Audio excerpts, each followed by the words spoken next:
Les membres et l'estomac. Je devais par la royauté avoir commencé mon ouvrage, à l'avoir d'un certain côté, mais Sergaster en est l'image. S'il a quelque besoin, tout le corps s'en ressent. De travailler pour lui, les membres se lassant, chacun d'eux résolut de vivre en gentilhomme, sans rien faire, alléguant l'exemple de Gaster. Il faudrait, disait-il, sans nous qu'il vécût d'air. Nous suons, nous peinons comme bêtes de somme, et pour qui? Pour lui seul, nous n'en profitons pas. Notre soin n'aboutit qu'à fournir ses repas. Chaumont, c'est un métier qu'il veut nous faire apprendre. Ainsi dit, ainsi fait. Les mains cessent de prendre, les bras d'agir, les jambes de marcher. Tous dirent à Gaster qu'il en alla chercher. Ce leur fut une erreur dont ils se repentirent. Bientôt les pauvres gens tombèrent en langueur. Il ne se forma plus de nouveau sang au cœur. Chaque membre en souffrit.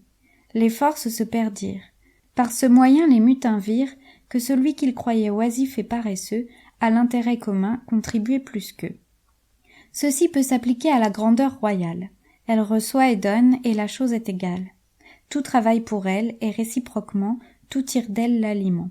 Elle fait subsister l'artisan de ses peines, enrichit le marchand, gage le magistrat, maintient le laboureur, donne paix aux soldats, distribue en 100 lieues ses grâces souveraines, entretient seul tout l'État. Ménénius le sut bien dire. La commune s'allait séparer du Sénat. Les mécontents disaient qu'il avait tout l'empire, le pouvoir, les trésors, l'honneur, la dignité.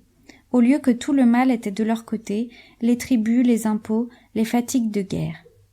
Le peuple hors des murs était déjà posté, la plupart s'en allaient chercher une autre terre, quand Ménénius leur fit voir qu'ils étaient aux membres semblables, et par cet apologue, un signe entre les fables, les ramena dans leur devoir.